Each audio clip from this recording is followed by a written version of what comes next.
que nessa última tarefa, a pergunta número 25 que eu fiz, eu acabei me equivocando. Eu ia perguntar a respeito de regeneração e eu escrevi conversão.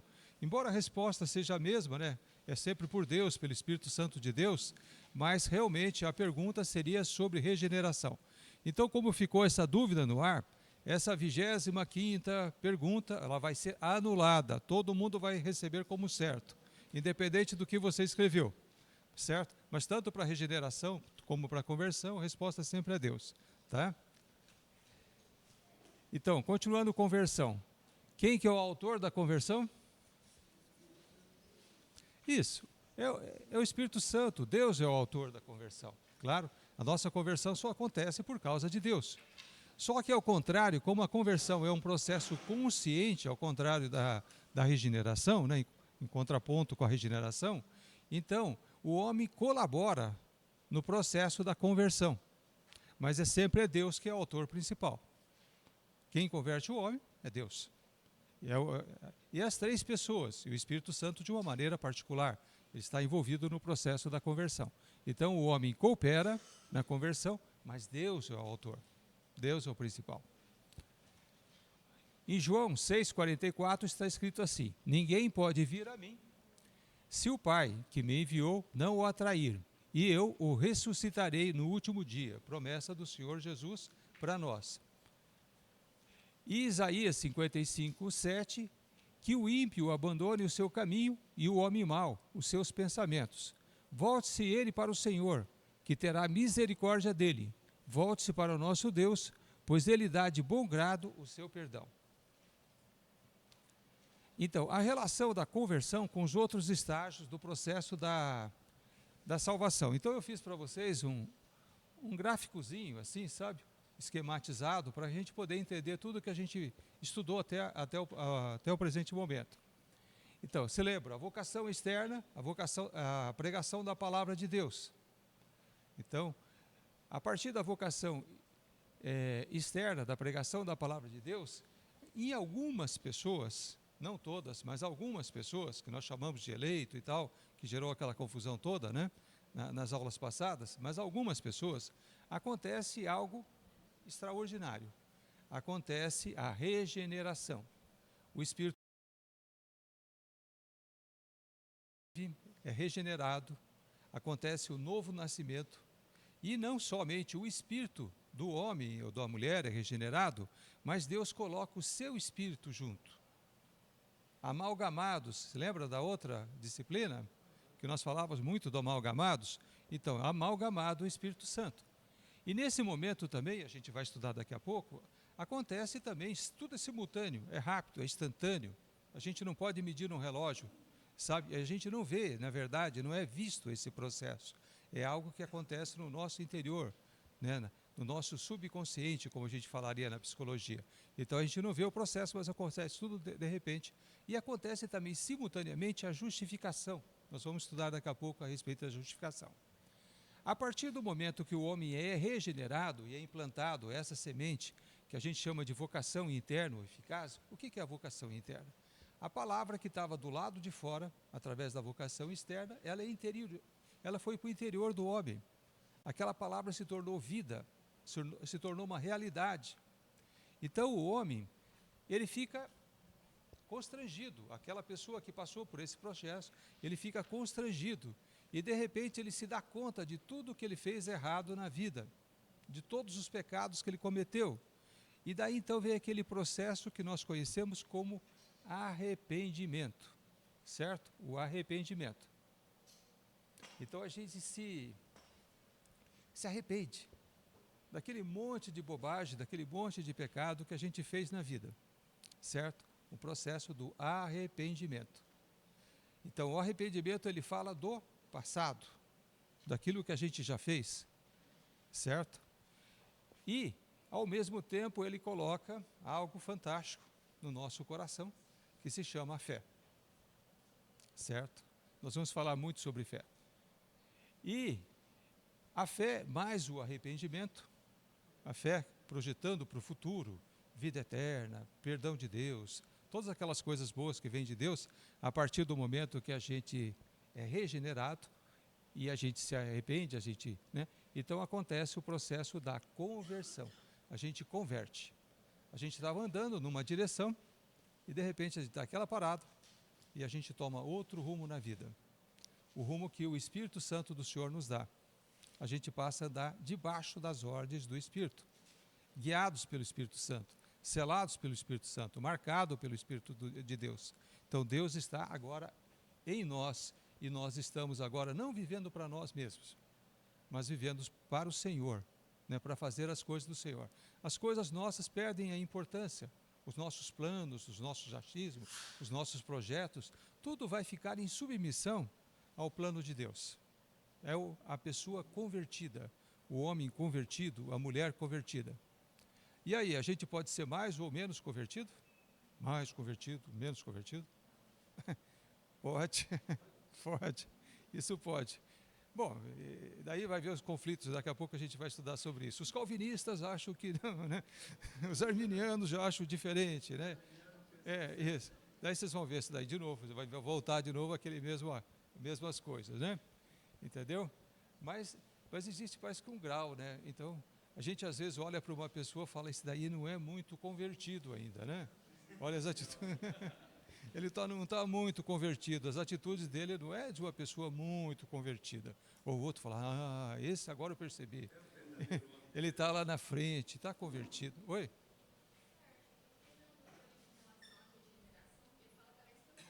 Instantâneo. Sim.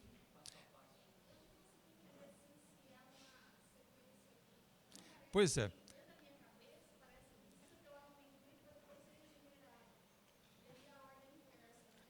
Pois é. Pois é. É isso de novo que volta àquelas coisas que a gente não entende direito, né? Mas a gente vai falar sobre isso de novo hoje. Vamos ver se dessa vez eu consigo me fazer entender melhor, né? Mas isso também é uma ordem assim esquemática, um organograma que a gente faz para que o processo possa ser entendido. É claro que Deus não vai trabalhar igual em todas as pessoas, sabe? Entendeu? E cada pessoa vai trabalhar diferente. Deus é Deus, ele tem autonomia, tem majestade, ele trabalha diferente. Mas pelo entendimento do autor em que eu me baseei, essas coisas assim, essa é a sequência lógica para a maioria das pessoas, pelo menos, né? Entendeu? Primeiro Deus gera a regeneração a partir do momento que você estava ouvindo a palavra do Senhor, a chamada vocação externa, sabe? Então, primeiro veio a pregação, primeiro veio João Batista, arrependei-vos, porque o reino dos céus está próximo, certo? Você ouve uma vez, não dá bola, ouve duas, não dá bola, ouve três, não dá bola. De repente, bluft, num momento assim acontece tudo. Você é regenerado, você é justificado, o Espírito Santo, o Espírito revive, o Espírito Santo vai morar no teu coração, é tudo bluft.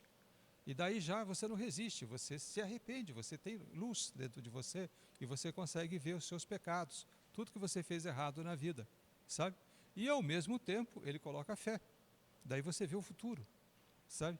Com a fé você aprende Deus, né? Você toma posse de Deus e você vê o futuro. E a partir dali, uma nova natureza é gerada em você, a natureza de Cristo, e você começa a caminhar, né? Não mais fazer as tuas coisas, mas segundo aquilo que Cristo quer que você faça. Então, naquele momento acontece a morte, né, do velho homem e o renascimento, o nascimento do novo homem, né, do novo ser. Que agora vamos falar do assunto que eu acho que é o top, né, pelo menos para mim, né? É falar de fé, né? Entendeu? Essa daqui, falar de fé sempre é uma coisa assim muito marcante, né? Na nossa vida. É claro que primeiro vem o arrependimento que eu falo, mas depois vem fé. E a fé acaba marcando o nosso caminho, sabe? Então, a fé são os nossos olhos espirituais. É pela fé que a gente olha e vê a Deus. É pela fé que a gente toma posse de Deus. É pela fé que a gente caminha os caminhos de Deus. Então, é super importante a fé, né? Então, conceito bíblico de fé. Tanto no Antigo como no Novo Testamento, todas as palavras bíblicas utilizadas para a fé, em última instância, significam ter como verdadeiro, considerar como estabelecido, assentimento ao testemunho verdadeiro, mas principalmente confiar. Fé é confiar, é quando você confia. Tem aquela convicção que aquilo é correto, é certo, confia. Fé é confiar. Então, de modo especial, no Novo Testamento, é utilizada uma palavra grega, que é pistis, né? Que ela significa, o primeiro significado dela é uma convicção baseada na confiança em uma pessoa e seu testemunho, certo? Mas, mais que uma simples convicção intelectual, mas uma forte relação de confiança em alguém, certo? Então, observe bem, uma convicção baseada na confiança em uma pessoa e seu testemunho. Então, eu ouço frequentemente de pessoas convertidas, pelo menos as falas que são cristãos, né? E elas chegam lá no consultório, eu gosto muito, né? Acho que o consultório é o lugar mais espiritual para mim, né? Porque lá a gente ouve todas as histórias, né? Então, às vezes chega alguém que fala que pertence à denominação tal, e isso, aquilo, anda com o cabelinho assim, anda a roupa assada, faz todas aquelas coisas, né? E depois ele descobre que tem uma doença muito séria, um problema de coração comigo quase sempre, né? Entendeu? Um problema muito sério de coração e que a vida dele pode ser abreviada, né? Então dá aquele desespero natural, né? Todo mundo quando fica muito doente vai ficar desesperado. Mas daí, como ele é cristão, eu me sinto vou dizer assim, com a liberdade, né? De falar, mas fique tranquilo, meu. Se acontecer tudo de ruim que você está pensando, depois você morre, vai para o céu e Deus arruma tudo. Você vai ficar com um corpo novo, vai ficar tudo arrumadinho, vai voltar ao normal, essa doença que está tanto te afligindo aí vai desaparecer, você vai voltar tudo para o zero, né? Vai ficar muito melhor que você está hoje, você vai ter um corpo que nunca vai mais estragar, vai fazer isso, vai fazer aquilo. Eu falo naquela convicção que a pessoa é convertida. Daí ele me responde assim, mas nunca ninguém foi lá para me contar. É assim, a resposta sempre é mais ou menos essa, né? Mas nunca ninguém foi lá para me contar que lá realmente acontecem essas coisas. Falei, nunca ninguém foi lá e te contou?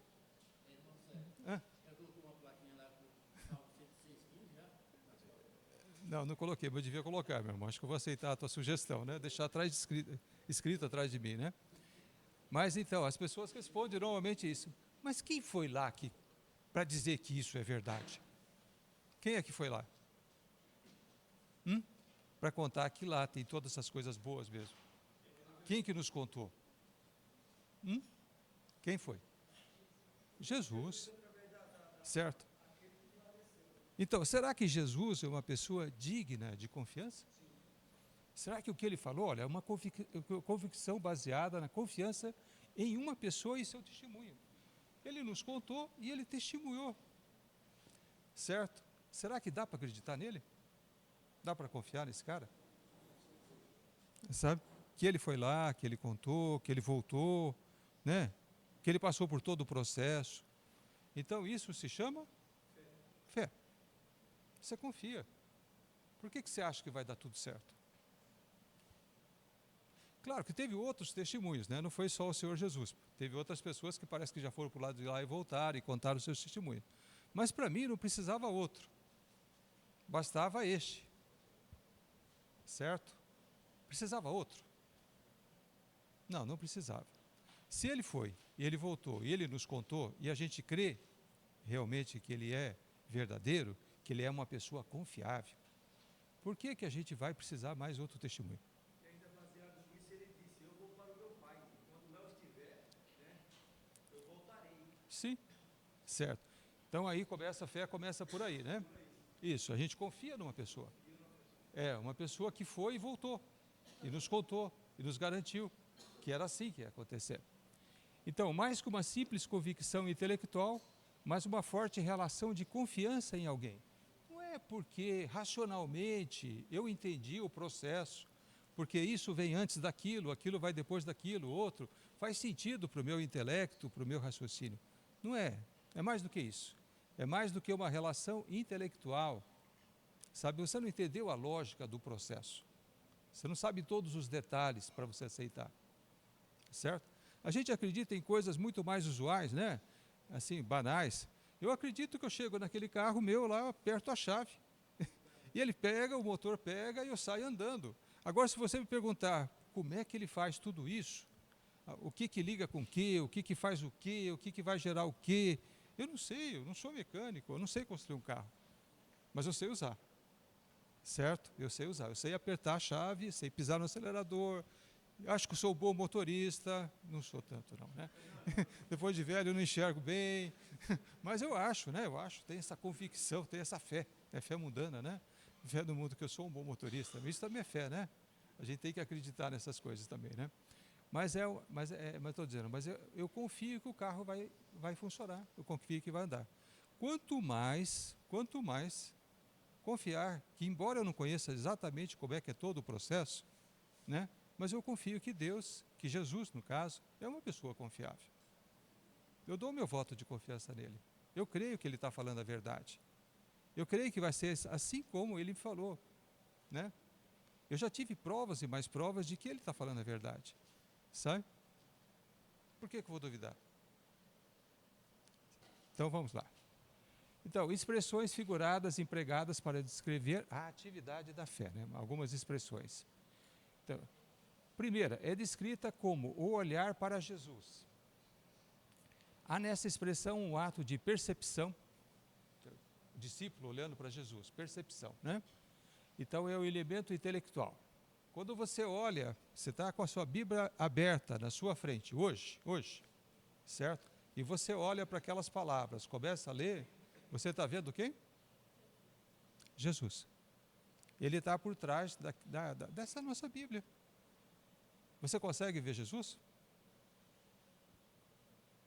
Consegue, eu tenho certeza que você consegue. Ele está lá, sabe?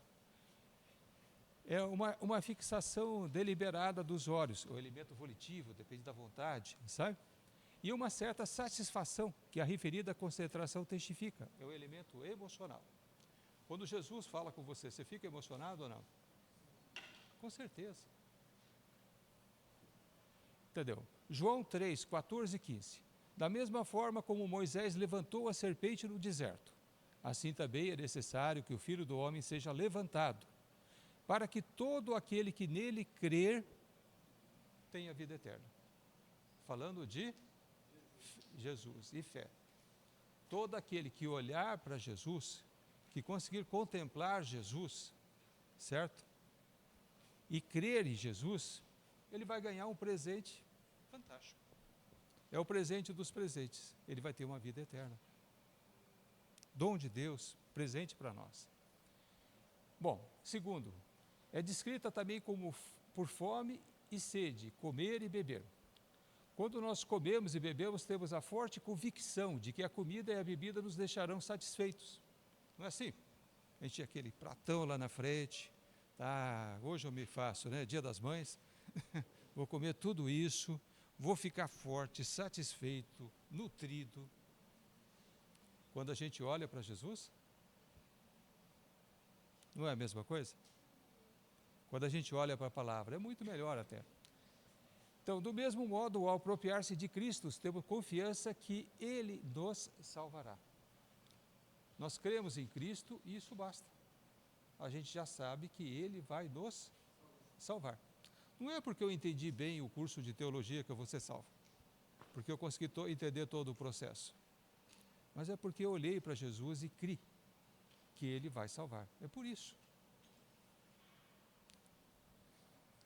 Então, Mateus 5,6.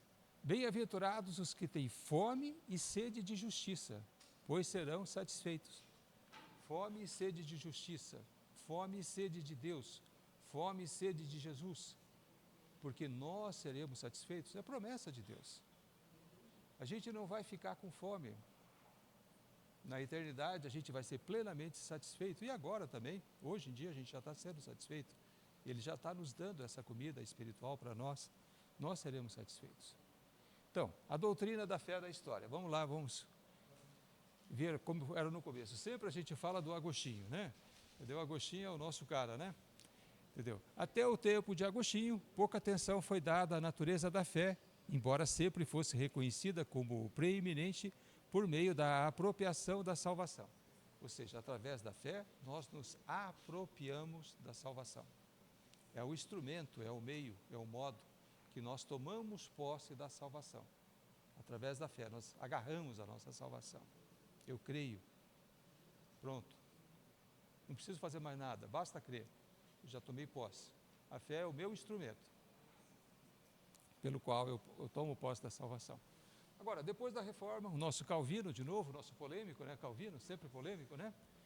Então, teremos então uma completa definição de fé se dissermos que ela é um firme e seguro conhecimento do favor de Deus para conosco, fundada na verdade de uma promessa gratuita em Cristo, e revelada às nossas mentes e selada em nossos corações pelo Espírito Santo. Mas acho que a definição dele está boa, não está? Vocês concordam? O Calvino era um cara acima da média, né? Tinha um QI não sei de quanto, mas devia ser um QI muito alto, né? Realmente era uma pessoa privilegiada, e mais do que isso, uma pessoa iluminada. Você não pode concordar com tudo que ele fala, mas a gente não pode negar que ele era um cara também. Então, vamos falar de fé em geral. E como a gente estava falando agora há pouco, né? O vocábulo fé não é um termo exclusivamente religioso ou teológico, né? A fé pode ser usada para outras finalidades. A gente tem fé em outras coisas. Não é só na palavra de Deus, em Jesus. A gente tem fé, a gente crê também, a gente acredita em outras coisas. Mas a fé é mais do que uma mera opinião. A fé é mais. Acho isso, acho aquilo, é um pouco fraquinho. A fé é uma convicção. Você crê mesmo, certo? Então a fé é certeza imediata. A fé é convicção baseada em testemunho, incluindo confiança. Você confia, você crê que aquele testemunho é verdadeiro. Não tem por que aquela pessoa está nos enganando, está mentindo, né? Então, a fé no sentido religioso e particularmente a fé salvadora, né? Vamos ver. Conceitos de fé. Distinção entre 4 tipos de fé. Primeiro tem a fé histórica. Fé histórica. Então, é uma fides humana, uma fé humana, uma fides, e não uma fé divina. Ela resulta da tradição. Sempre aconteceu. Toda época, vamos dizer assim, todo verão chove, vai chover de novo. Então, a gente já crê que as coisas vão acontecendo assim, sabe? Entendeu? É uma educação, a gente aprendeu que é assim. A gente tem fé, a gente acredita que vai ser assim, a gente aprendeu. É resultado também da opinião pública, do discernimento intelectual. A gente concluiu que é assim. A gente acredita, a gente tem fé, certo? Agora, do discernimento da Escritura. A gente lê a Escritura, faz sentido, sabe? A gente acredita, né? Tem fé. E também de outros fatores. Tem a fé miraculosa, certo?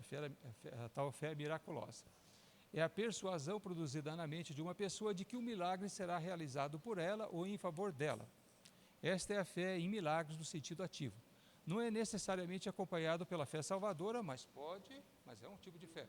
Quando aquela mulher do fluxo de sangue se aproximou do Senhor Jesus, e ela estava falando assim, se eu somente tocar no seu manto, serei curada. Isso é fé. Então a fé miraculosa, ela cria daquilo. Ela estava firmemente convicta, né, de que ela ia simplesmente tocar no manto do Senhor Jesus, e aquele fluxo de sangue que já durava 12 anos, que médico nenhum tinha dado jeito e tal, e ela sangrava, mas naquele momento ela seria curada, certo? E foi assim. Então, Mateus, 17 e 20. Ele respondeu, porque a fé que vocês têm é pequena. Eu lhes asseguro que se vocês tiverem fé do tamanho de um grão de mostarda, poderão dizer a esse monte, vá daqui para lá, e ele irá. Nada lhe será impossível. A fé, mesmo uma pequenininha, mesmo uma fé muito pequenininha, ainda é muito poderosa. Mesmo aquelas pessoas que têm uma fézinha pequena, ela é muito poderosa. Ela faz com que a gente faça, através da fé, entendeu? A gente acaba fazendo coisas grandiosas, porque a gente crê, mesmo que seja um pouquinho. Agora, quando ela é grande, aí realmente a coisa fica impressionante, né? Então, fé temporal é a persuasão das verdades religiosas que vem acompanhado de algumas incitações da consciência e de uma agitação de afetos, mas não tem raízes num coração degenerado. Mesmo essa fé ainda não é aquela fé, sabe? E por fim, nós temos Mateus 13, 20, 21 comenta a respeito disso. Quanto ao que foi semeado em terreno pedregoso. De vez em quando eu me enrolo nessa palavra, né? Não sei por que Pedro é tão fácil de falar, pedregoso, eu me enrolo. Pedregoso. Este é aquele que ouve a palavra e logo recebe com alegria. Todavia, visto que não tem raiz em si mesmo, permanece pouco tempo. Quando surge alguma tribulação ou perseguição por causa da palavra, logo abandona. Então aqui estava falando de uma pessoa que tem fé, mas não muita, né? Ou seja, ela não tem um coração receptivo àquela fé, acredita um pouquinho, qualquer coisa que acontece, se acontece, acontece alguma tribulação, Deus permite que você passe por algum processo, de repente o sol se fecha para você, alguma coisa não acontece, bom, né? Desisto, vou embora, deixa eu ir para outro lugar, né? Entendeu? Com relação ao curso de teologia, quando eu fui convocado para vir trazer o curso de teologia, eu tinha uma convicção desde o começo, né, de que eu fui convertido, que a teologia era uma coisa terrível, sabe? Entendeu? Se você se tem uma prova de fé, mas uma prova de fé mesmo, para saber se sua fé é verdadeira ou falsa, é fazer um curso de teologia. Se você chegar no final ainda crendo em Deus, que Deus vai te salvar, a tua fé foi provada e você foi aprovado, certo? Aqueles que conseguem chegar até o fim e conseguem ainda continuar acreditando em Deus, olha, não é, a tua fé não está num terreno raso não, sabe? Não está em cima da pedra não, assim? Não tem raízes, né? A raiz é mais profunda. Tem uma coisa que realmente testa a nossa fé, é um curso de teologia. Quando a gente começa a estudar muito, meu Deus, é tanta... A cabeça vira do avesso, né? Eu era muito renitente a isso, né? Oi?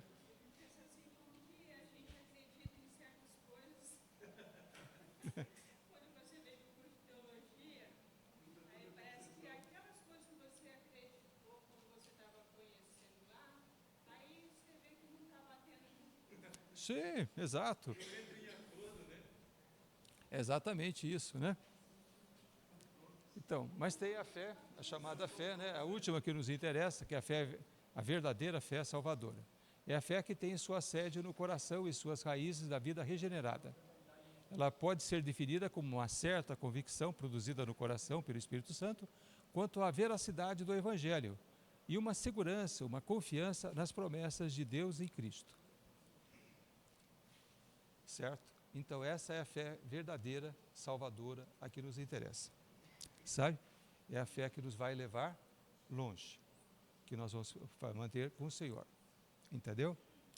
E a nossa fé, a gente sabe que desde o começo da nossa conversão, ela não é dada, como a gente estava falando, né? Pelo menos um pouquinho, mas ela vai sendo ampliada de acordo com as experiências que a gente vai tendo com o Senhor. Certo? Eu me lembro que logo no começo da minha conversão, então a Lucy chegou para mim e falou: Sérgio, casais convertidos, eles oram juntos. Tem que orar junto. Isso. Então eu oro, você concorda, vice-versa, né? Falei, casal convertido ora juntos. Ainda bem no começo, né? Acho que fazia 1 mês ou 2 que eu tinha me convertido, sabe? Então estava a Lucy já me dando as regras, né? Casal convertido tem que orar junto, tem que orar em concordância, tal. E até hoje ela faz isso, né? Até hoje a gente ora junto, né? Mas então, a minha fé era bem pequenininha, né? Então a Lucy começava a orar, e você sabe, né? A Lucy ora muito bem, ela tem bastante, o vocabulário dela é muito bom, né? Ela vai longe e tal, essas coisas assim, então ela começava a orar. E eu sempre fui mais quieto, né? Então eu ficava quieto, em pensamento, não estava falando palavra nenhuma, eu falava assim, em pensamento eu colocava Deus à prova, sabe? Eu falava assim, Senhor, se é o Senhor mesmo que está nesse negócio, sabe? Se é o Espírito Santo que está nesse negócio, claro, eu tenho comunicação com ela, sem eu precisar falar nada. Então, fala para ela falar, e daí eu dava lá o que ela devia falar na oração, sabe? Fala para ela falar isso e aquilo, sabe? Entendeu? Em pensamento, só eu e Deus, sabe? O diabo não estava ouvindo. Era só eu e Deus e a Lucy orando, tal. Daqui a pouco a Lucy falava exatamente aquilo que eu tinha falado. Isso. Olha como que Deus era paciente comigo, né? Ele fazia essas coisas comigo, sabe? Para quê? aumentar a minha fé. E eu falava, acho que Deus está nesse negócio mesmo, né? Acho que o Espírito Santo está por aqui. Como é que ela ia falar aquilo que eu pedi para ela falar só em pensamento? Certo? Como é que ela conseguiu falar exatamente aquilo que eu propus para Deus? Sabe, só era eu e Deus me ouviu, meus pensamentos. Deus sabia quais eram meus pensamentos e botou na boca dela as palavras que eu tinha dito. Então isso é fé. Então o que importa? Será que os arminianos estão certos, os calvinistas estão certos, ou se Deus botou a palavra na boca da Lucy? Não é isso? Esse é o Deus verdadeiro. É o Espírito Santo do Senhor. Certo? Mais recentemente, eu fiz outra prova, né? Como eu fui colocado pela contra parede, assim, pela Maria, né? Que a Maria me comunicou. Você vai ter que dar aquela disciplina de teologia sistemática, né? Nem eu sabia o que era isso. Sabia o que era teologia, mas sistemática, né? Entendeu? Falei, meu Deus, o que é isso? Eu vou ter que dar a disciplina de teologia sistemática, né? Então, primeiro eu quis recusar. Falei, não. Eu fiz que nem o Moisés, assim, né? Olha lá o Marcelo Douglas, o cara é tão inteligente, tão capacitado, um professor fantástico, né? Fala para ele fazer o curso. Daí a Maria falou, não, é você. Tem que ser você. Está convocado, né? Falei, meu Deus do céu, onde que eu vou? Daí então, como não tinha outro jeito, daí eu comecei a pesquisar, procurar livros para cá, livros para lá, né? O que devia ser dado, o que devia ser ministrado, né? Para vocês aqui na tal teologia sistemática, né? Que livro que eu devia ler, onde que eu devia procurar, que eu não tinha nem noção direito, né? Daí então, pesquisando, eu descobri que tinha esse livro tradicional, aqui que era que eu vivo falando para vocês, né? Que é do Luiz Berkhoff. Aqui está o livro. É isso. Essa daqui é uma versão mais antiga, tal, mas esse daqui é o famoso Luiz Berkhoff. Então, eu gosto muito de comprar livros lá pela Amazon, né? Então eu fui lá e comprei, já tinha comprado um e-book dele, né? Aquele forma de e-book lá pelo meu Kindle, tudo. Eu já estava estudando, né? Mas daí quando eu já estava já um pouco até avançado, já tinha lido várias coisas, daí me deu um negócio dentro de mim, eu falei, e se não for esse o livro certo? Sabe?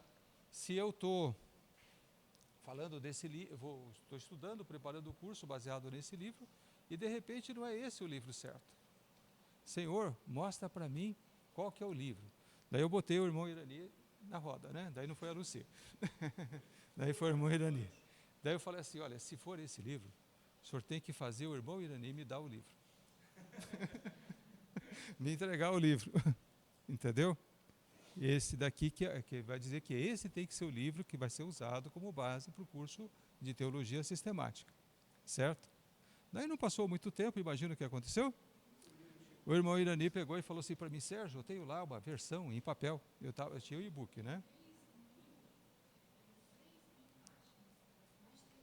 Nem sei direito. 720 páginas teria esse daqui, em papel, né? Uhum. Mas eles são grandes mesmo. Esse daqui tem 720 em papel. Certo. Isso. Então, daí então o irmão pegou e trouxe para mim esse livro e perguntou se eu estava interessado em ler no papel, né? Honestamente, eu gosto mais de ler em e-book do que no papel, porque as letras ficam grandão, né? Eu não enxergo direito, sabe? Então eu boto lá do tamanho que eu quero e leio melhor e tal, né? Então eu gosto mais do e-book. Mas eu precisava ter o quê? Certeza. E Deus confirmou para mim. O irmão trouxe para mim o livro. Então é esse mesmo. Vocês podem reparar, se vocês não repararam ainda, mas observam bem, que tudo que a gente coloca aqui, na verdade, foi tirado do livro.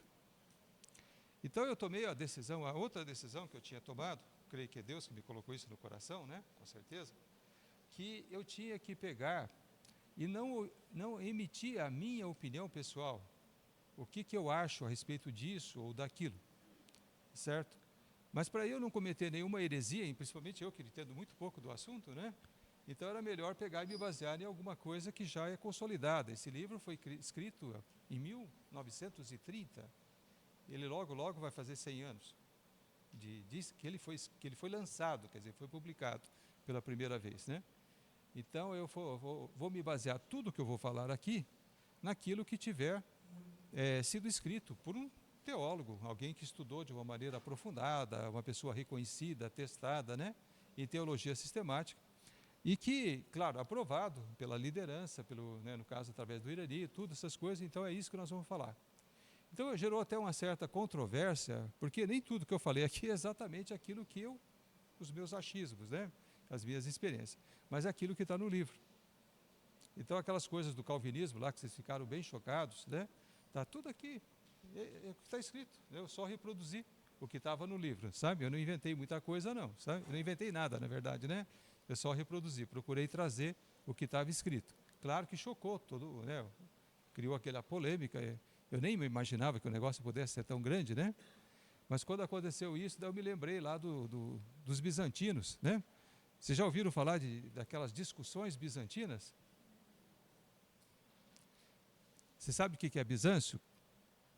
Bizâncio é a antiga Constantinopla, antes dela ser Constantinopla ainda, antes do Constantino batizar ela, né? É aquela cidade.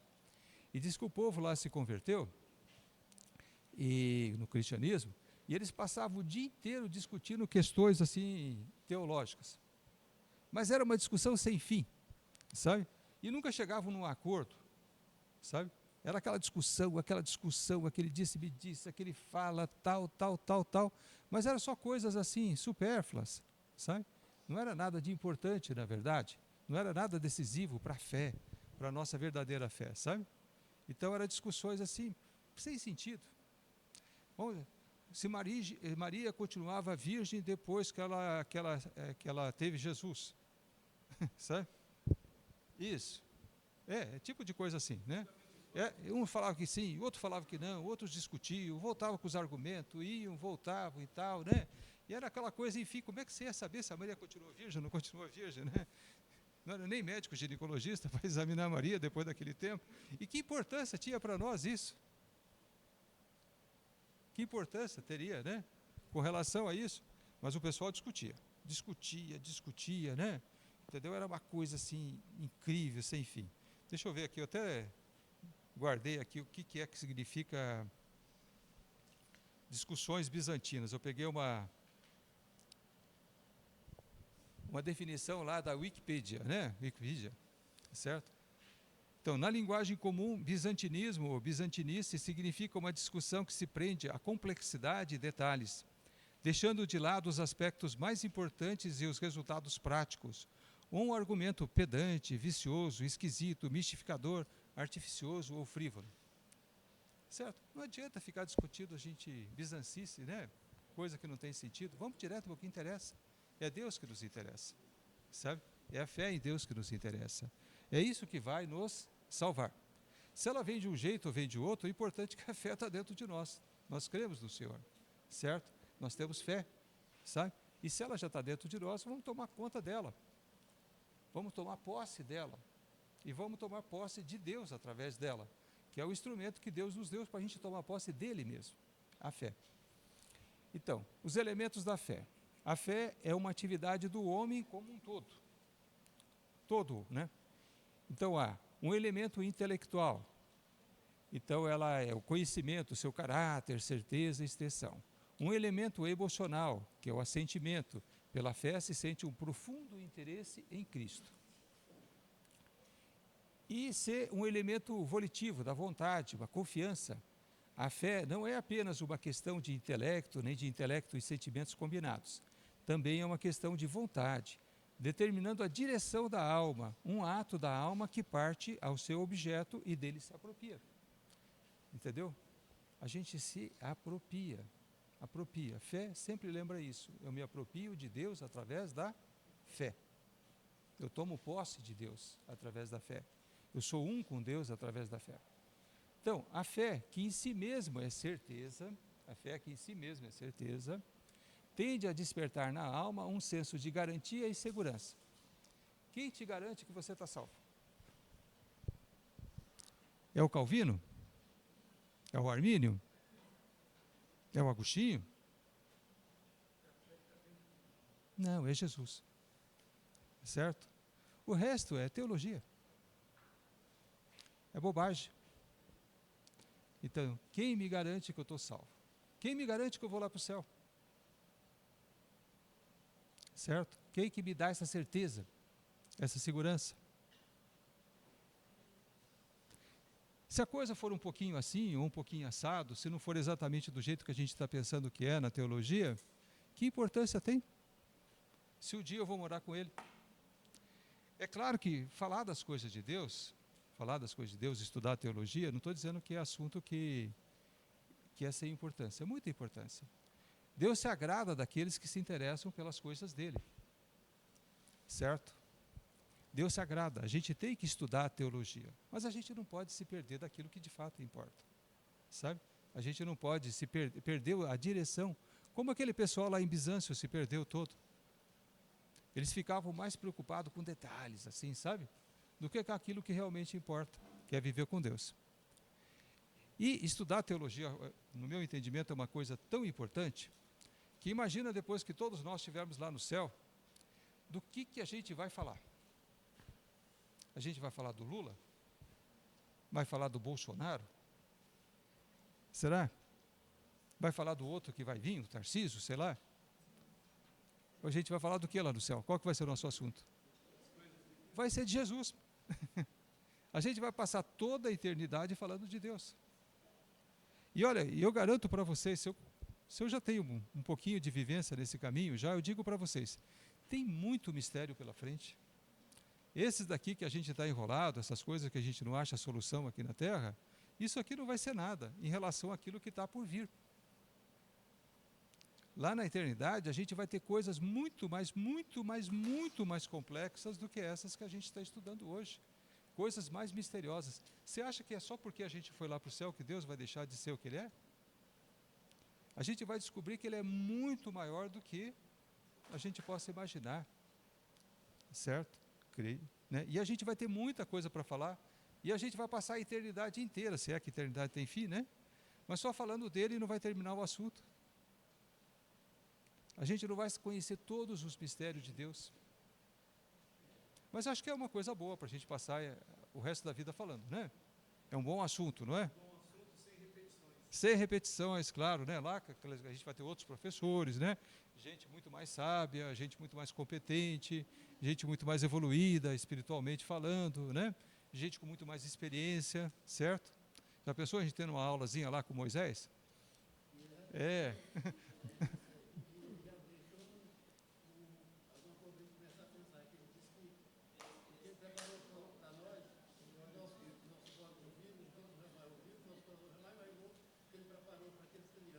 Amém.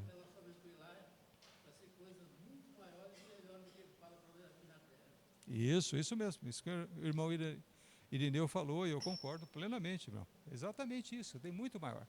Então, o que nos garante, o que nos dá segurança que nós vamos para o céu? Jesus. E é o Espírito Santo, que graças a Ele mora no nosso coração. Por causa da obra expiatória de Jesus, nós temos Deus morando dentro de nós. Ele que nos garante. Nós não temos outra garantia. Não é o nosso raciocínio acertado, brilhante, sabe? Bem feito, bem elaborado que vai nos levar lá, sabe? É Jesus, é só isso. Então, objetos da fé. Uma fides generalis, que a gente falou, aquela fé geral, e uma fides specialis, uma fé especial. Essa fé que nós temos, que nós vamos ser salvos, é especial. Quem tem é o povo de Deus, que vai ser salvo mesmo, que aconteça o que acontecer, você vai ser salvo, certo? A base da fé, o meio pelo qual reconhecemos a revelação incorporada na Escritura como a própria palavra de Deus. É o testemunho do Espírito Santo. Então, a segunda coisa que é super importante é que nós acreditamos em toda a palavra de Deus. Tudo que está escrito na Bíblia é verdade. A gente às vezes não sabe explicar por que é verdade, mas é verdade. Sabe? Como é que isso vai combinar com aquilo? Às vezes a gente não tem condições de explicar direito. Mas que é verdade, é verdade. Nenhuma palavra está à toa na Bíblia. Sabe, toda palavra que está na Bíblia é verdadeira. Toda palavra que a gente, um dia talvez a gente tenha explicação por que aquilo está ali, por que essa palavra está escrito assim, o assado, mas tudo é verdade. Então, não é porque a gente não entende alguma coisa que ela deixa de ser verdadeira. Se está na Bíblia, é verdade. Então, a Bíblia é a palavra de Deus, certo? 1 João 5,6. Este é aquele que veio por meio de água e sangue, Jesus Cristo. Não somente por água, mas por água e sangue. E o Espírito é quem dá testemunho, porque o Espírito é a verdade. Espírito com letra maiúscula aqui, o nosso Espírito Santo. Então, fé e certeza. Vamos bater bem nessa tecla, isso é muito importante, fé e certeza. A certeza pertence à fé, ou é algo adicional, não incluído na fé? Então, o que vocês acham? Vamos fazer um levantamento aqui. Quem acha que a certeza pertence à fé? Pode erguer a mão, não se exponham. Errar é humano. Isso. Se exponham, não tenham vergonha. Eu também acho. Acho que só o Carlinhos e mais um outro aqui que achou, né? É isso. É claro que a fé é certeza. É certeza, e certeza absoluta, sabe? Mas é claro que isso não é consenso, né? Então existe muita polêmica, é uma questão muito polêmica. Mesmo entre os teólogos reformados não existe o consenso. Muitos presbiterianos negam que a fé propriamente dito inclua a segurança absoluta, certo? Porém sustentam acertadamente que a segurança pode variar em grau, que a gente pode ficar gradativamente mais seguro. E o que vai aumentando a nossa segurança? A fé. Quanto mais fé a gente tem, mais seguro a gente fica, certo? Como não existe 100%, a pessoa está 100% de fé, né? Então ela não é 100% segura, claro, né? Mas que quanto mais fé, quanto maior for a nossa fé, mais segurança. Mais a gente tem segurança. Vamos mudar de assunto? Mas é sempre ligado com o primeiro. Fé é um assunto super importante. Fé é o assunto, sabe? Entendeu? É impossível agradar a Deus sem fé. E Ele é galardoador e crê nele. Por que Ele nos dá? A gente crê. E Ele está nos dando presente todos os dias. Através da graça. Está sendo derramada sobre nós. É só olhar. Todo dia, todo momento, toda hora, a graça de Deus está sobre nós. Então Ele é galardoador. Ele nos dá de presente tudo de bom que a gente tem, né? Então, justificação. Vamos falar sobre justificação. Então, termos bíblicos para justificação e seus significados.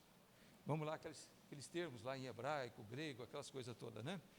Então, esse tal de hitis, dik, em hebraico significa justificar. O que é justificar? É declarar judicialmente que o estado de uma pessoa está em harmonia com a exigência da lei. Então, justificado, você está em harmonia com a exigência da lei. O que a lei, né, diz sobre você está em harmonia. A lei não tem nada contra você. A lei não pode mais te punir por nada. Você está justificado. Você é inocente? Não. Às vezes a pessoa pode ser culpada, mas ela foi justificada. Certo? Foi declarado que não pode mais ser cobrado dela nenhuma das penalidades que ela tinha, certo? Então, no Novo Testamento, essa palavra assim, dikaio, que é um verbo, que traduzido significa justificar, é declarar que uma pessoa é justa. E o dikaioses é o substantivo grego, que também é justificação. Ato de Deus declarando os homens livres da culpa e aceitáveis a Ele. A partir do momento que você foi livre da culpa, você foi justificado, você se torna aceitável a Deus. Então, a ideia resultante de justificação. Imputar a uma pessoa a justiça ou retidão de outra, isto é, considerando-a justa, apesar de ser anteriormente injusta. Ela era injusta e depois foi tornada justa. Então, este é o sentido bíblico usual da palavra justificação, certo? Tornar alguém justo. Então, a primeira ideia que a gente tem de justificação foi justamente na primeira Páscoa, quando era pintado na porta, né, das cabanas lá dos israelitas que estavam no Egito, o sangue do cordeiro. Então, o anjo da morte, que ia matar os primogênitos, né, quando viam aquele sangue, eles pulavam aquela casa e iam para a seguinte, né? Mas eles não mexiam naquelas pessoas que tinham a marca do sangue. do Cordeiro.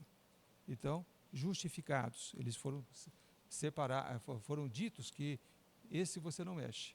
Mas será que aquelas pessoas que estavam dentro daquelas tendas, daqueles locais marcados, eram boazinhas? Eram puras? Nunca tinham feito nada de errado? Não, com certeza não. Mas Deus justificou. Deus não deixou que o anjo da morte mexesse com elas. Aqui, assim como nós, a partir do momento que nós somos cobertos com o sangue de Cristo, né, que nós somos recobertos pelo sangue de Cristo, nós somos justificados. Mas por dentro, continua igual. Isso. Então, a doutrina da justificação na história.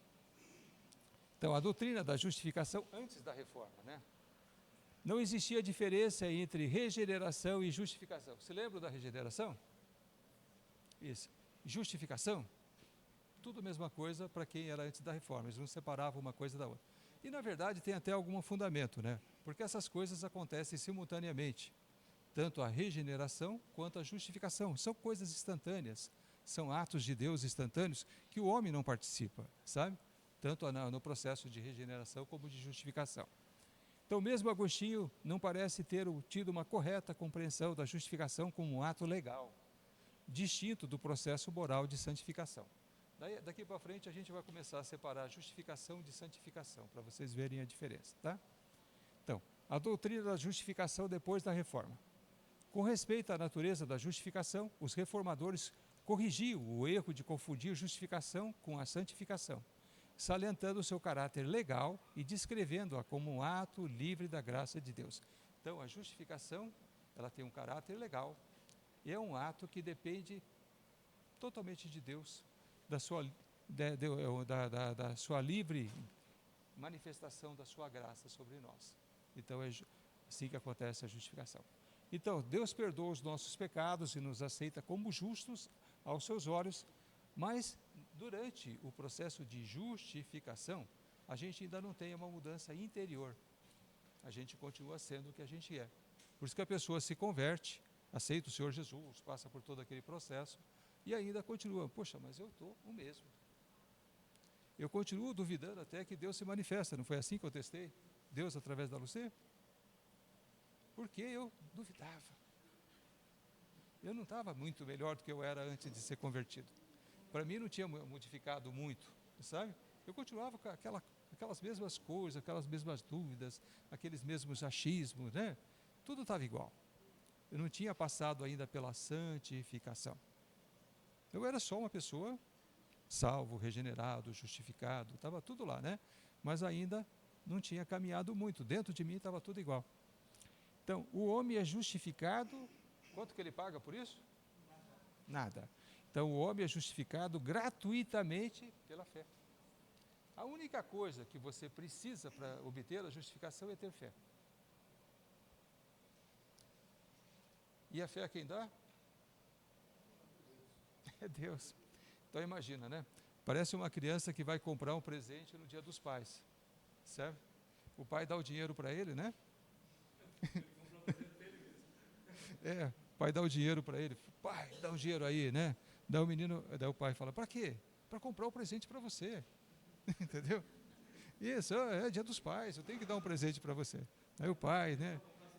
Ele pega o dinheiro, tira do bolso, dá para o menino vai lá, compra, o pai recebe aquele presente e fica todo cheio de si. O meu filho lembrou de mim, Dia dos Pais, ele me trouxe o presente. O dinheiro não era do pai? Que maravilhoso, que menino bom, como eu me orgulho dele, como eu amo esse menino, né? Lembrou de mim. Ele podia ter usado o dinheiro para outra coisa, né? Podia ter comprado picolé com os amiguinhos, mas foi lá e comprou um presente para mim. Ele é todo bobo com a gente, né? Entendeu? E a gente, né? Pela graça nós somos salvos mediante a fé. Isso. Nós somos justificados mediante a fé, por isso temos paz com Deus. Isso. É dele. Exato. E quando a gente usa essa fé, né, para as coisas de Deus, Deus fica contente com a gente ainda. É um pai bobo, né? Daqueles pais que gosta muito, né, ama os seus filhos de uma maneira tão especial, né, que ele age desse jeito.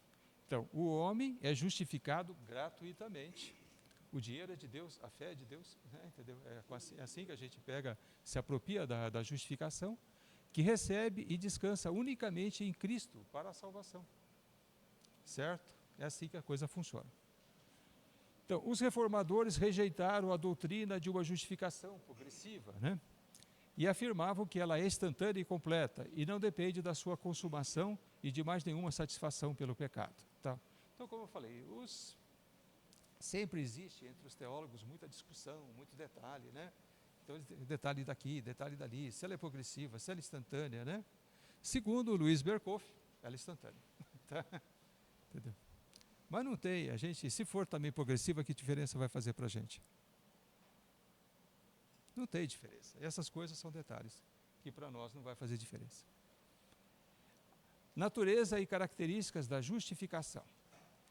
A justificação é um ato judicial de Deus, no qual ele declara, com base na justiça de Jesus Cristo, que todas as reivindicações da lei são satisfeitas com vistas ao pecador. Tudo foi satisfeito. Você não deve mais nada. Está tudo pago. Tudo, né, tudo resolvido. Então, isso é justificação. Então, vamos lá. Vamos fazer umas comparações, especialmente com santificação, né, que é o próximo processo. A justificação remove a culpa do pecado e restaura o pecador a todos os direitos filiais envolvidos em seu estado de filho de Deus, incluindo a herança eterna. A santificação remove a corrupção do pecado e renova o pecador constante e crescentemente em conformidade com a imagem de Deus. Durante o processo de santificação é que nós vamos sendo gradativamente aperfeiçoados por obra de Deus também. É o Espírito Santo dentro do nosso coração, dentro do nosso espírito, dentro de nós, que vai nos levando nesse processo, aí sim, gradativo, que é o processo da santificação. Mas a justificação não. A justificação depende de Deus, ele nos envolve pelo lado de fora, vamos dizer assim, né? É instantâneo, você é pintado com o sangue de Jesus e Deus não vê mais culpa em você. Você já é aceito. Então, segundo, a justificação se dá fora do pecador no tribunal de Deus e não muda a vida interior. A justificação não nos muda interiormente, é a santificação que vai nos mudar, certo? A justificação acontece de uma vez por todas, não se repete e não é um processo, é imediatamente completa e para sempre. Uma vez justificado, isso, os arminianos não concordam. Os arminianos, né? Mas é assim, a gente não perde. Uma vez justificado, para sempre justificado, certo?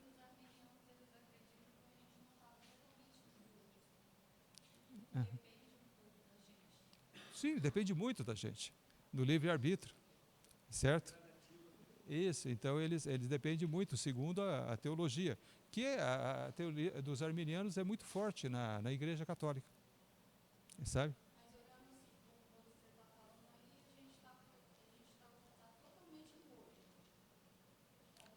Sim. Ele que faz tudo. Isso, um morto pode fazer alguma coisa? Você já mexeu com algum morto na vida? Na sua vida, você já mexeu com algum morto? Não faz nada, ele não tem força para nada, ele não tem capacidade de nada. Se não fosse a graça de Deus de nos ressuscitar o nosso espírito, né, em Cristo, a gente não teria condições de reagir. A gente estava morto. Toda ação é de Deus. Então vamos lá. Ao contrário da santificação, a santificação é um processo contínuo, certo? Que jamais se completa nessa existência. A gente caminha, nossa caminhada, na verdade, é uma caminhada da santificação. É nesse processo de santificação que a gente passa a vida inteira, depois que a gente é salvo, a gente caminhando até o último dia da nossa vida, sabe? Então, a causa meritória de ambos, tanto da justificação como da santificação, é de quem? A causa meritória é de Cristo. É de Cristo.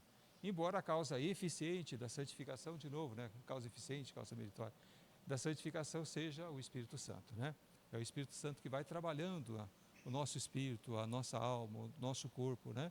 E a gente vai passando por esse processo Aí sim é um processo, é diário, é todo dia, todo momento, cada situação, cada experiência que a gente tem com Deus, tudo contribui para a nossa santificação. Então, elementos da justificação. Vamos lá, o elemento negativo da justificação.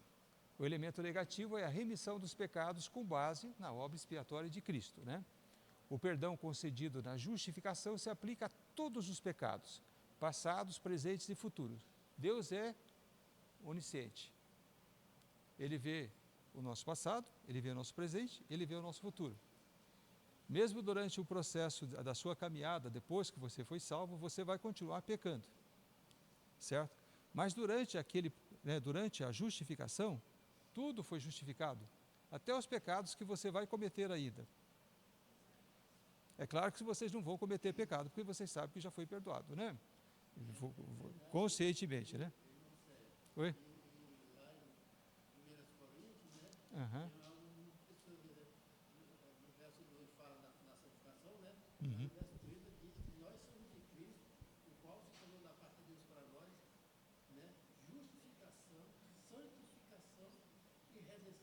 Amém. Sabedoria, justificação, santificação e redenção. Então nós, de nós mesmos, nós não podemos fazer nada disso se não for de Cristo. Se não for pelo...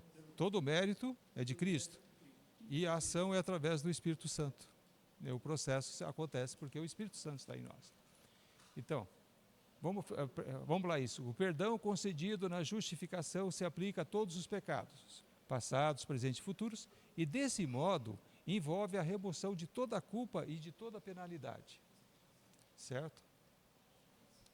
Então, o elemento positivo da justificação.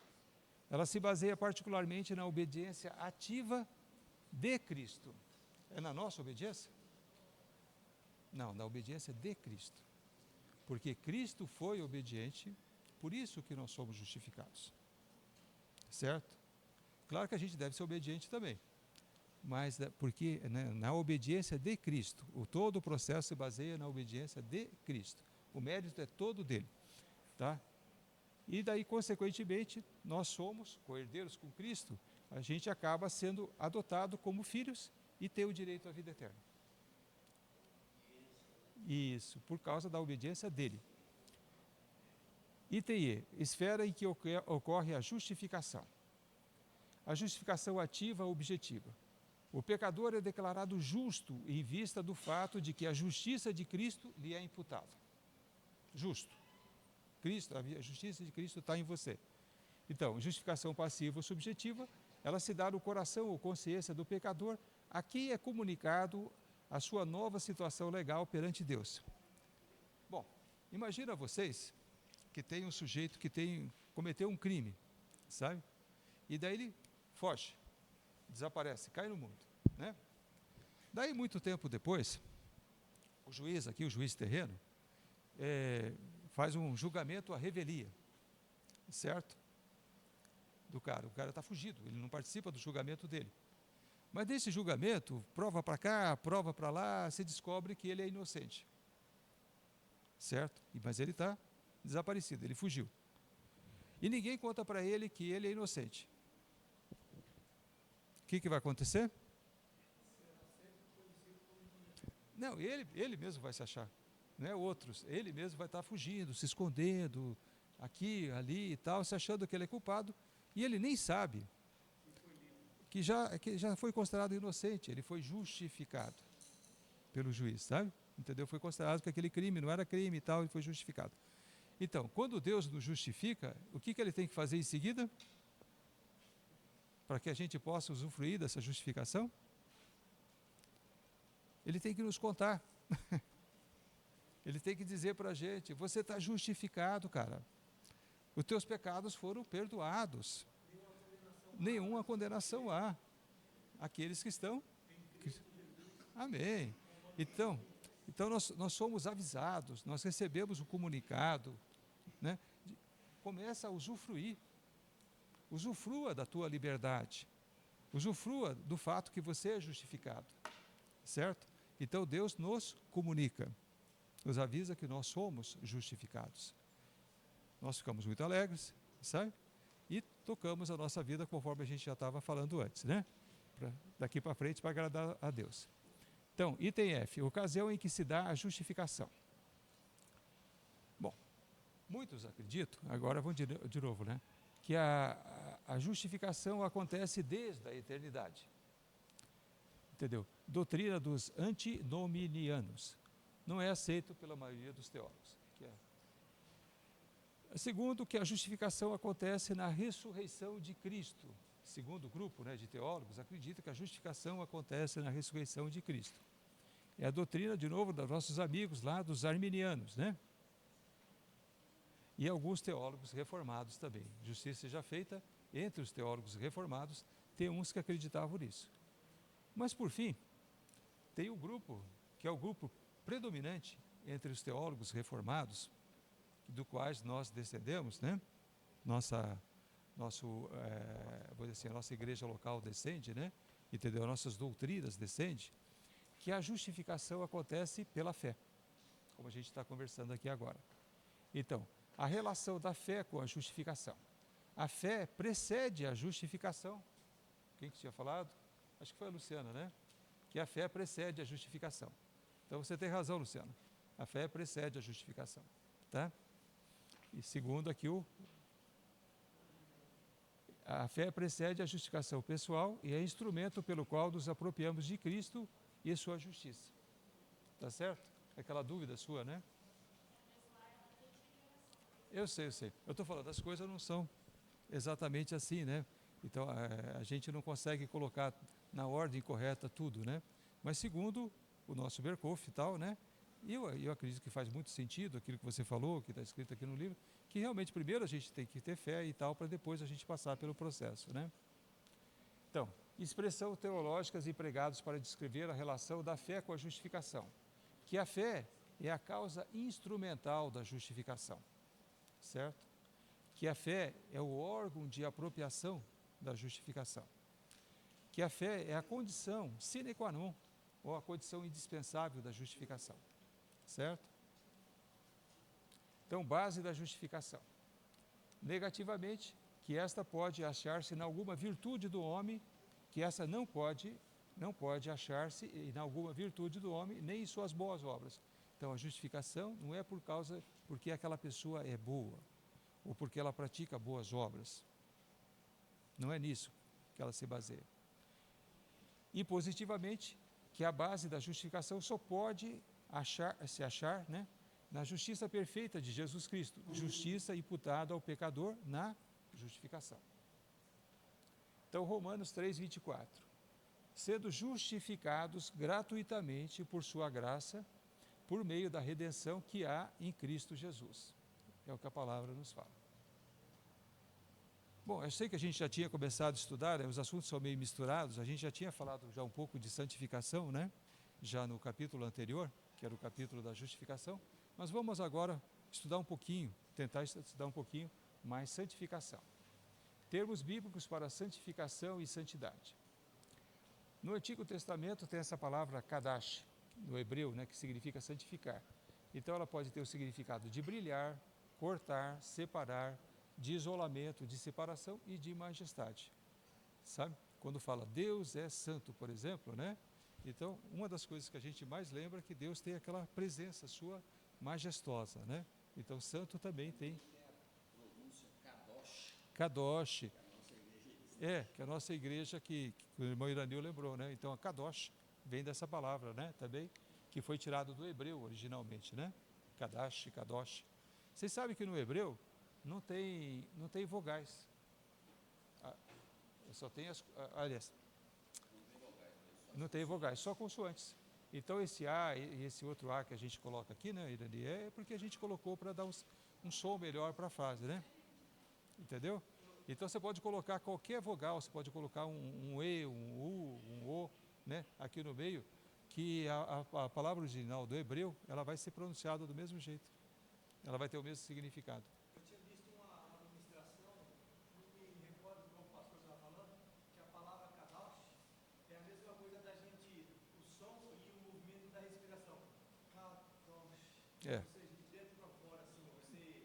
Aham. É a mesma coisa você glorificar Deus através da sua respiração. Bem, eu não tinha visto essa definição, mas eu acho boa, né? E no Novo Testamento, agiazo, do grego, significa também a mesma coisa, né? Santificar. Então, cortar, separar, isolamento, majestade, né? Então, a doutrina da santificação na história. Então, antes da reforma, como a gente tinha falado, né? Os escritos dos pais da igreja contêm muito pouca coisa sobre a doutrina da santificação. Somente um ar de moralismo transparece em que o homem era ensinado a depender da fé e das boas obras para a salvação.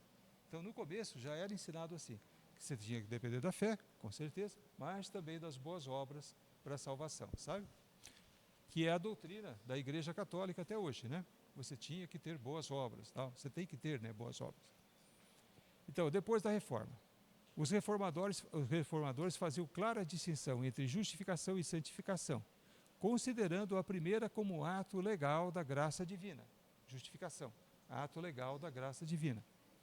Afetando a posição judicial do homem, e a última, a santificação, uma obra moral ou recriadora, mudando a natureza interior do homem. Se lembra? Quando nós nascemos de novo, é implantada uma nova natureza em nós. Certo? Então, a ideia bíblica de santidade e santificação.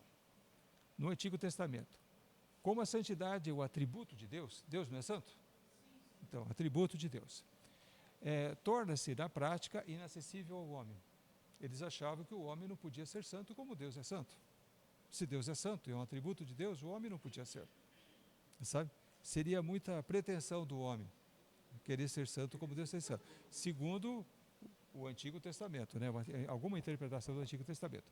Deus é totalmente santo em qualquer situação, em sua graça, em sua justiça, em seu amor e até na sua ira. Não importa o que Deus faz, Ele sempre é santo. Sabe? Agora, no Novo Testamento. No Novo Testamento é enfatizado o ministério do Espírito Santo. Então, santificação, então, é definida então como a graciosa e contínua operação do Espírito Santo, pelo qual ele liberta o pecador justificado da corrupção do pecado, renova toda a sua natureza à imagem de Deus e o capacita para boas obras. Por que a gente pratica boas obras? Porque o Espírito Santo está dentro de nós. Isso mudou a nossa natureza, está aperfeiçoando, está nos aperfeiçoando e vai nos colocando em nosso coração uma necessidade de praticar boas obras, uma vez que a gente já foi salvo, sabe?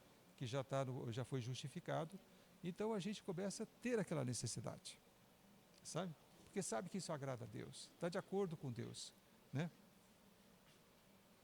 Então, com a santificação, nós somos santificados, a gente se torna santo, separado. Com o quê? Depois que a gente se torna separado, santo, santificado, a gente vai praticando boas obras, porque a gente já foi salvo. A salvação veio gratuitamente. Se lembra da justificação? Nós fomos justificados gratuitamente, é dom de Deus, né? Entendeu? Mas a partir que acontece isso e que a nossa natureza muda, então essa nova natureza, essa natureza de Cristo que está em nós, implantada pelo Espírito Santo, faz com que nessa nova natureza a gente pratique boas obras. Mas é um processo que vem depois, em consequência. É isso, é uma consequência. Você já foi justificado, você já foi salvo, a tua passagem está garantida lá para o céu. Então, depois disso, naturalmente, uma pessoa salva, convertida, ela começa a praticar boas obras, não é assim? Depois que você sabe que você tem essa nova natureza dentro de você, você não vai continuar pecando só por pecar, sabe? Você já foi. É uma nova natureza, né? Isso. Então não é isso que a gente acontece. Por exemplo, esse restaurante de R$1 que a nossa igreja local tem. Ela é o quê? Ela é uma boa obra? Não ajuda muita gente? Ajuda, com certeza. Por que a gente se animou a fazer isso? Só para perder dinheiro? Você sabe que aquele R$1 é só uma partezinha do valor daquela refeição, né? Isso. A gente fez isso só para queimar dinheiro? Não. A gente fez isso porque sabe que agrada a Deus, que é uma maneira da gente alcançar as almas que estão no mundo. Quando você senta num restaurantezinho de esquina e vai comer um prato feito, é 15 Sim. Então, eu vou dizer assim, esse restaurante de R$ 1 vai nos fazer a gente ganhar a salvação? Porque a gente distribuiu não sei quantos milhões de refeições, a gente vai conquistar a salvação a troco dessa boa obra que a gente faz? Não, a gente já conseguiu. A gente já tem, já é nossa. Já foi justificado antes, sabe? Não vai acrescentar nada no processo de salvação. Mas é a nossa natureza. É a natureza que agrada a Deus. Isso é nosso. Então a gente vai continuar dando, né, contribuindo para que distribuindo recursos para que esse restaurante de R$ 1 continue funcionando. É assim que acontece o processo. Não é para conquistar nada, para conseguir algum favor especial de Deus por causa disso. Mas para conseguir almas para o Senhor. É claro que é uma ferramenta, né? Para a gente atrair as pessoas para cá, para depois levá-las para Cristo. Porque a gente sabe que agrada a Cristo novas almas. Então, a santificação também é um processo sobrenatural de Deus. Ela consiste em 2 etapas, né, o processo de santificação. Na primeira, a mortificação do velho homem, o corpo do pecado. Que nem eu falei, depois que nós somos justificados, a gente continua com aquela natureza, aquela coisa ruim dentro da gente, o velho homem, que ele tem que ser morto todo dia um pouquinho. Todo dia um pouquinho. E a vivificação do novo homem, dessa nova natureza, criada em Cristo Jesus para boas obras. Essa natureza nova que nós temos em Cristo Jesus, a natureza dela é fazer boas obras. Não resiste, tem que fazer o bem, tem que fazer uma coisa boa, sabe? Essa nova natureza. Então, ela afeta o homem como um todo. O processo de santificação, ele não afeta só o espírito, ou o espírito mais a alma, ele afeta até o nosso corpo físico.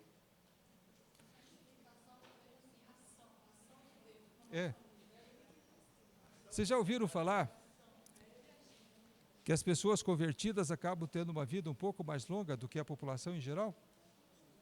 Por quê? Muda os hábitos, faz coisa boa.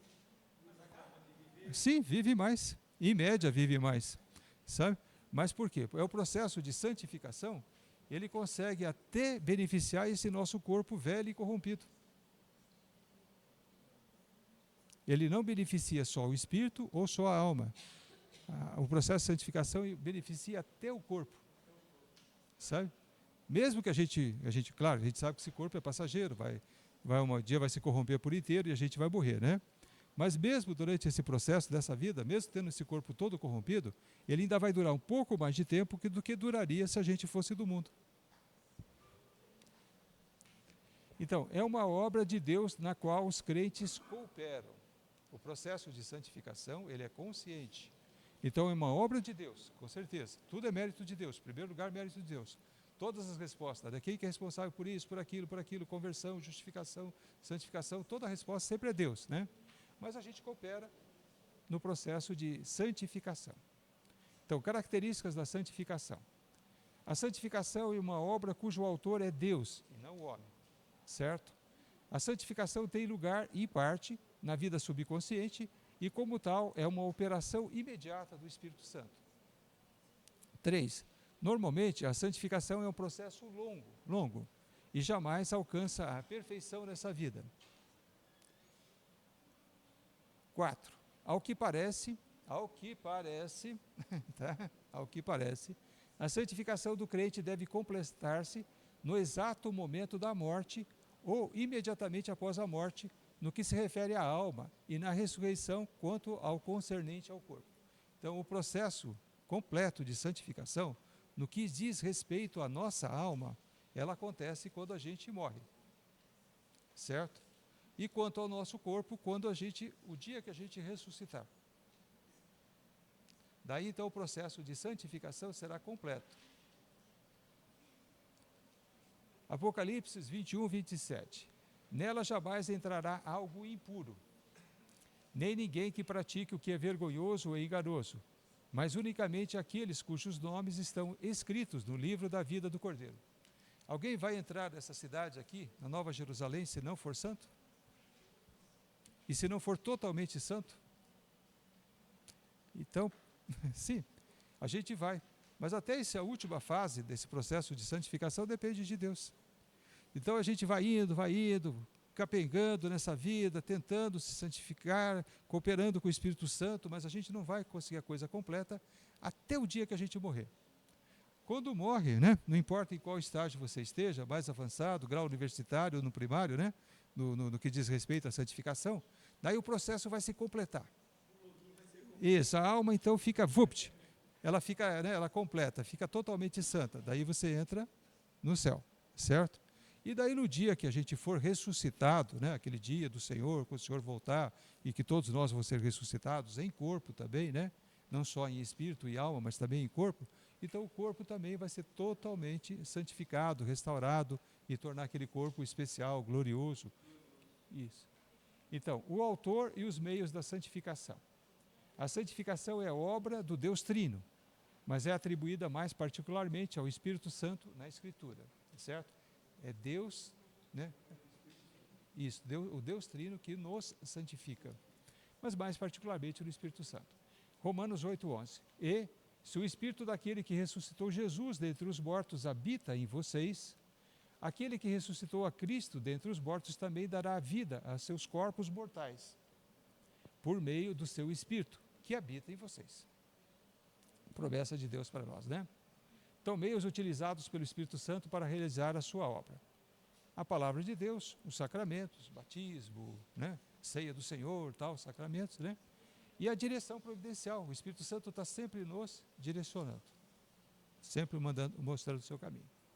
Então, relação da santificação com os outros estágios da Ordo Salutis, né? Ordens de salvação. Então, é o que a gente está estudando aqui. Com a regeneração. Segundo Strong, a santificação se distingue da regeneração como o crescimento se distingue do nascimento, ou como o fortalecimento de uma santa disposição se distingue da comunicação original dela.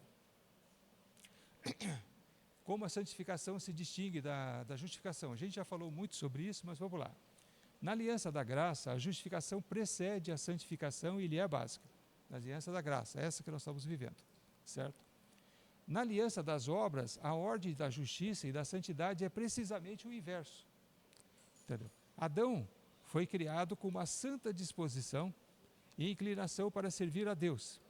Então, Adão foi criado santo, certo? Mas com base nessa santidade que ele já tinha, ele tinha que ser aprovado na prática da justiça para ter direito à vida eterna. O Adão precisava usar a sua vida, a sua disposição, a sua natureza santa, praticar essa justiça para ele ser justificado. Era o contrário da gente. Para nós a justificação vem antes, na aliança da graça. É tudo mérito de Deus. O Adão tinha que conquistar a justificação dele, porque ele já tinha nascido com uma disposição santa. Então, para o Adão, a santidade veio antes da justificação. E a justificação nunca veio, né? Porque ele pecou e perdeu o direito. Então, com a fé. A fé é a causa mediata ou instrumental da santificação, como também da justificação. A gente já falou muito. O homem não merece a santificação, como tampouco a justificação, mas pela fé é unido a Cristo, fonte da nova vida. Então, o caráter imperfeito da santificação nessa vida. Santificação imperfeita em grau. O novo homem justificado é perfeito em suas partes, mas, na presente vida, continua imperfeito do grau do desenvolvimento espiritual, assim como o bebê em relação ao homem adulto. Vamos dar um exemplo. Quando o bebê nasce, ele é imperfeito, que não tem problema nenhum. Falta alguma coisa nele? Não, mas ele precisa crescer, ele precisa se desenvolver, ele precisa se tornar um homem adulto, quando ele está com uns 20, 25 anos, né? Aí que ele vai ficar um homem perfeito. Então, o nosso processo também, né, do processo de santificação, acontece uma coisa assim. A gente tem todas as coisas dentro de nós. Quando nós somos justificados e começa o processo de santificação, tudo está dentro de nós, mas precisa ser desenvolvido, precisa crescer. Assim como um bebê cresce e se torna adulto, nós também precisamos passar por esse processo de crescimento. 1 Pedro 1, 15 a 16. Mas assim é santo aquele que o chamou, mas assim como é santo aquele que o chamou, sejam santos vocês também em tudo o que fizerem, pois está escrito, sejam santos porque eu sou santo. É uma ordem de Deus para nós. A santificação e as boas obras, de novo, né? A santificação e as boas obras estão relacionadas. Precisamente como a velha vida se expressa nas obras do mal, assim a nova vida, que se origina na regeneração e é promovida e fortalecida na santificação, naturalmente se manifesta nas boas obras. São os frutos da santificação. As boas obras são os frutos, né, que acontecem no nosso processo de santificação. E esse é o último capítulo do livro, é bem rapidinho, chama Perseverança dos Santos. Então, a doutrina da perseverança dos santos na história. A doutrina da perseverança dos santos tem o sentido de que aqueles que Deus regenerou e chamou eficazmente para um estado de graça não podem cair, nem total, nem definitivamente, mas certamente perseverarão nele até o fim e serão salvos por toda a eternidade. Claro, de novo, né? Tem gente que não acredita nisso, né? Tá? Somente nas igrejas calvinistas é que a doutrina é defendida de uma forma que lhe dá segurança absoluta. Somente os calvinistas acreditam nisso, que dá uma segurança absoluta. Então, a exposição da doutrina da perseverança pode-se definir a perseverança como a contínua operação do Espírito Santo no crente, pela qual a obra da graça divina, iniciada no coração, tem prosseguimento e se completa. Os crentes continuam de pé até o fim, porque Deus nunca abandona a sua obra. Amém? Isso. Tem umas coisinhas a mais, mas não faz diferença aqui. Eu vou passar depois dos slides tudo, já está no nosso horário, então vamos lá, vamos orar.